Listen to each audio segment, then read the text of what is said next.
¿Por qué los hijos de Dios necesitamos al Espíritu Santo? ¿Por qué? ¿Por qué los hijos de Dios, no estoy hablando de todo el mundo, sino de los hijos de Dios, necesitamos al Espíritu Santo? La vez pasada hablábamos de la comunión del Espíritu. Hoy vamos a hablar de este tema que es de vital importancia también. Para responder a esta pregunta, tenemos al menos dos respuestas. La primera respuesta dice, porque en los hijos de Dios, la naturaleza humana en la que vivimos está viciada e influenciada por la naturaleza corrupta, pecaminosa del viejo hombre en la que vivíamos antes. Así que vamos a entrar enseguida a la primera respuesta. La voy a repetir. De Dios, porque en los hijos de Dios, la naturaleza humana en la que vivimos está viciada e influenciada por la naturaleza pecaminosa del viejo hombre en la que vivíamos antes. Lamentablemente todavía se manifiestan todas estas cosas en el día de hoy en nuestras vidas, a pesar de que ya estamos en una nueva naturaleza. Ahora, ¿por qué sucede esto? La razón principal por qué esto acontece, porque es una consecuencia del pecado. Por eso es necesario que conozcamos bien cuál es el origen del pecado, pero a la vez cuál es el nuevo estado que tenemos ahora como hijos de Dios. Esas dos cosas son muy importantes que las tengamos presentes. Muchas personas tienen diferentes conceptos de lo que es el pecado, pero nosotros tenemos que aprender a hacer la diferencia entre lo que es el pecado y lo que es la naturaleza humana influenciada por la naturaleza corrompida y pecaminosa del viejo hombre. Amados míos, el poder del pecado no es cualquier cosa. Mucha gente juega con el pecado y hemos jugado con el pecado y lo hemos tenido en poco. Pero el pecado no es cualquier cosa. ¿Sabe por qué? Porque el pecado es un engendro de Satanás, del diablo. El pecado se originó en Satanás. Él es el padre del pecado. Así que el poder, la sustancia y la naturaleza del pecado son satánicas. Es decir, su poder y su enorme maldad superan, dominan y esclavizan al ser humano, destituyéndolo de la gloria de Dios. ¿Se dan cuenta que el pecado no es cualquier cosa? El pecado supera, está por encima de la capacidad humana para vencerlo. El pecado domina y esclaviza y aparta al hombre de Dios. Inclusive en los hijos de Dios, usted siente que cuando usted peca y no se arrepiente a tiempo, no se siente digno de orar, ni de estudiar la palabra, ni de asistir a los cultos. Porque eso es lo que produce el pecado. ¿Es cierto o no? ¿Le sucede o no le sucede? Porque el pecado no es cualquier cosa. Y eso lo pueden comprobar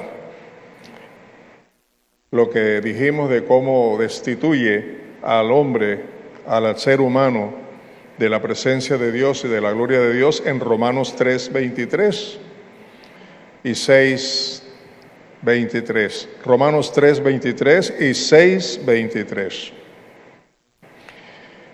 Y aquí viene lo peor, y deben prestarle mucha atención. Ningún ser humano, ninguno, ni el más religioso de este mundo, ni ninguna entidad religiosa son capaces, no tienen el poder para quitar el pecado o para vencerlo. El poder del pecado es tan grande porque es satánico. Y ese poder tan grande, satánico, no lo puede vencer la religión, no lo puede vencer la religiosidad, no lo puede vencer ser humano alguno. Ese poder tan grande del pecado solo lo puede vencer un poder superior a él. Y el poder superior a él se llama Jesucristo.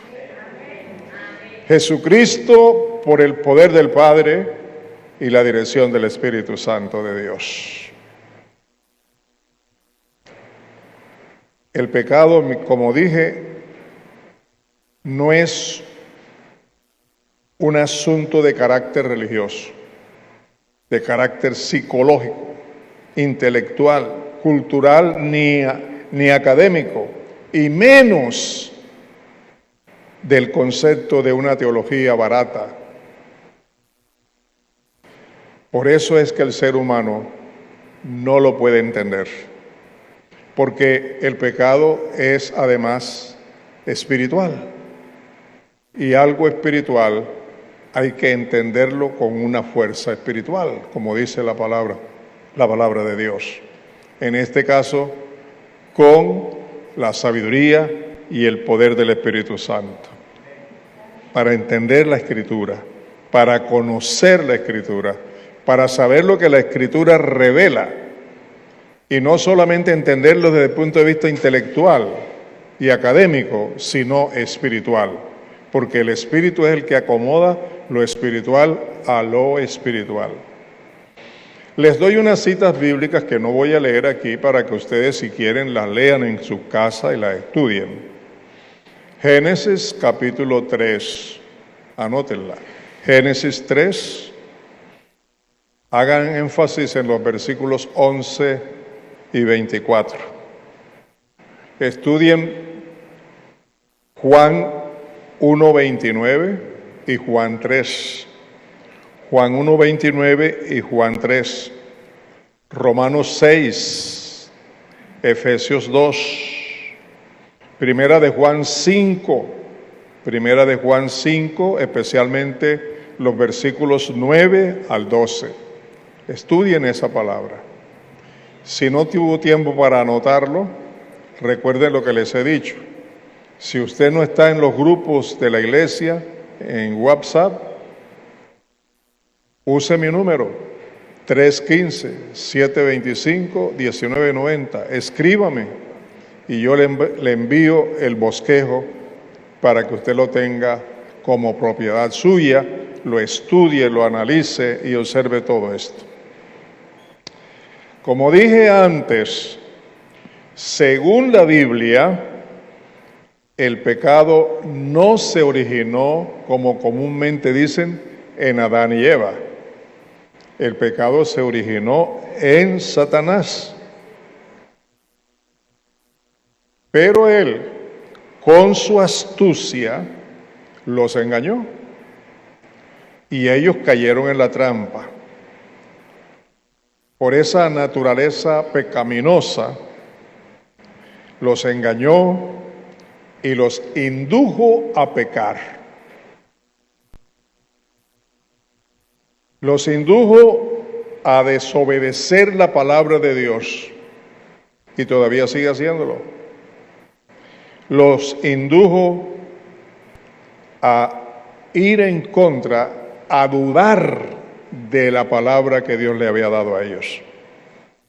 Y lo peor, después que Adán y Eva terminaron obedeciendo a Satanás y desobedeciendo a Dios, oigan lo que pasó. La naturaleza corrupta y pecaminosa de Satanás entró en ellos para formar una naturaleza corrompida, una naturaleza satánica, y pasaron a ser esclavos del pecado y de Satanás. Y así nacimos todos nosotros, esclavos del pecado y de Satanás. Esto lo sabemos desde que comenzamos a estudiar la Biblia, pero a veces lo pasamos por alto, no lo tenemos presente y es necesario tenerlo presente siempre.